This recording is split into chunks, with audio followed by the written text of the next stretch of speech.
இந்தியாவின் மிகப்பெரிய துறையாக ரயில்வே துறை செயல்பட்டு வருகிறது. ஏழை எளிய மக்கள் முதல் வசதி படைத்தவர்கள் வரை அனைவரும் தங்களுடைய பயணத்துக்காக ரயில் போக்குவரத்தை பயன்படுத்தி வருகின்றனர். இந்த நிலையில் சமீப காலமாக இந்த அவ்வப்போது ரயில் விபத்துகள் ஏற்படுகிறது. ரயில் விபத்துகளின் போது உடனடியாக மீட்பு நடவடிக்கைகளும் எடுக்கப்பட்டு வருகிறது.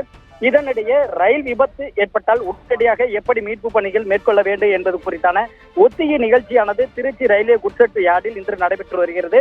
ரயில் விபத்துகளின் போது மீட்பு நடவடிக்கைகள் குறித்து பாதுகாப்பு குழுவினர் செயல்விளக்கம் காட்டி வருகிறார்கள். இதற்காக ஒரு ஏசி மற்றும் 2 புது ரயில் பெட்டிகள் கவிழ்க்கப்பட்டும் ஒரு பெட்டியின் மீது மற்றொரு ரயில் பெட்டி ஏற்றப்பட்டது. இந்த விபத்துக்காக கருதி திருச்சி கோட்டை ரயில்வே கோட்ட அலுவலகத்தில் உள்ள கட்டுப்பாட்டு அறையிலிருந்து அபாய சங்கானது ஒழிக்கப்பட்டது. உடனே தளவாட பொருட்கள், அவசர சிகிச்சைக்கான மருந்து பொருட்கள், கிரேன் உள்ளிட்டவை குட்செட் யார்டுக்கு கொண்டு வரப்பட்டது.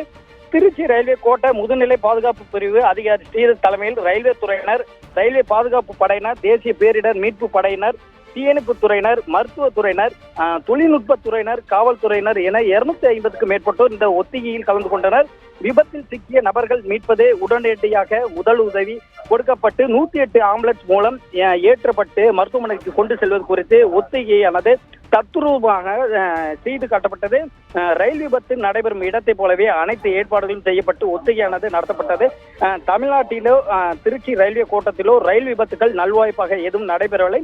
ஒருவேளை நடந்தால் உடனடியாக செய்ய வேண்டிய மீட்பு பணிகளுக்கான பயிற்சியாகவும் ஒத்திகையாகவே இது நடத்தப்பட்டு வருகிறது என திருச்சி ரயில்வே கோட்ட மேலாளர் அன்பழகன் தெரிவித்திருந்தார்.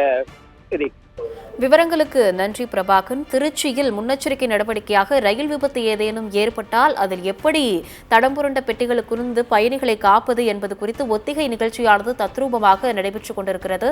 அண்மை செய்தியாக பார்த்தும் விவரங்களை எமது செய்தியாளர் பிரபாகரன் வழங்கியதை கேட்டோம்.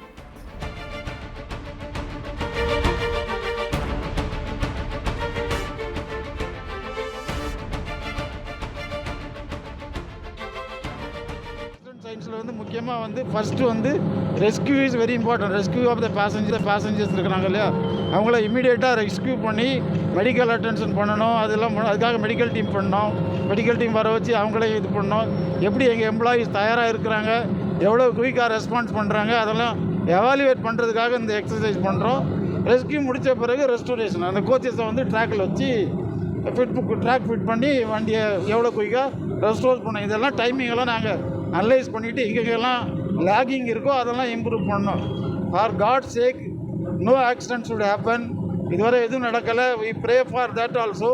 சப்போஸ் ஏதாவது ஒன்று நடந்து போச்சுன்னா எப்படி நம்ம ரியாக்ட் பண்ணுறோங்கிறதுக்காக இந்த எக்ஸசைஸ் பண்ணுறோம். And in fact we have learnt a lot of lesson and this is going to be a regular practice in the future also, that we should learn from this joint exercise and whatever shortcomings are there we will correct it. But it has been nicely done and we look forward that this should never happen, but in case it happened then we should be fully prepared. Thank you. இன்றைக்கி நம்ம southern ரயில்வேஸோட Trichy டிவிஷனோட collaborate பண்ணி ஒரு mark exercise plan பண்ணோம். இதில் ஒரு சிறப்பு என்னென்னா only date மட்டும்தான் நம்ம டிசைட் பண்ணோம். டைம் நம்ம டிசைட் பண்ணவே இல்லை. ஒன்ஸ் ரயில்வேலேருந்து எந்த டைமில் கால் வரும்னு தெரியாது. ஒன்ஸ் கால் வந்தோடனே நம்ம இமீடியட்டாக நம்ம எங்கேருந்து தங்கியிருக்கோமோ அங்கேருந்து நம்ம கிளம்பி 9 மினிட்ஸில் நம்ம இந்த இடத்துக்கு ரீச் ஆகிட்டோம். ரீச் ஆனோடனே ஏடிஆர்எம் சாருக்கு ரிப்போர்ட் கொடுத்தோம். ரிப்போர்ட் பண்ணிவிட்டு எந்த கோச்சை நம்ம அட்டன் பண்ணணுங்கிற ரிப்போர்ட்டை நம்ம வாங்கிட்டோம். அதில் எத்தனை பேர் தோராயமாக விக்டிம்ஸ் இருப்பாங்க அப்படிங்கிறத நம்ம கேட்டு அறிஞ்சிட்டு நம்ம உடனே அந்த கோச் அட்டன் பண்ணோம். கோச் அட்டன் பண்ணிட்டு அதுலேருந்து 4 விக்டிம்ஸ் நம்ம ரிட்ரீவ் பண்ணோம். அதுக்கப்புறம் ஏடிஆர்எம் சார் திருப்பி ஒரு ரெக்வஸ்ட் பண்ணார். ஏசி கோச்சில் செகண்டரி செக் பண்ணிவிட்டு அதில் விக்டிம்ஸ் யார் இருக்காங்களா இல்லையான்னு செக் பண்ணிவிட்டு நம்மளுக்கு ரிப்போர்ட் கொடுக்க சொன்னாங்க. அதையும் நம்ம ஏசி கோச் உள்ளே போய் நம்ம ரெஸ்கியூவர்ஸ் 2 பேர் உள்ளே போய் தரோவாக இன்க்ளூடிங் பாத்ரூம், சீட்டு கீழே எல்லா இடத்துலையும் செக் பண்ணிவிட்டு ரிப்போர்ட் கொடுத்தாங்க. ஸோ இதுதான் நம்ம இன்றைக்கி நடந்த மார்க் எக்ஸசைஸோட ப்ரீஃப்.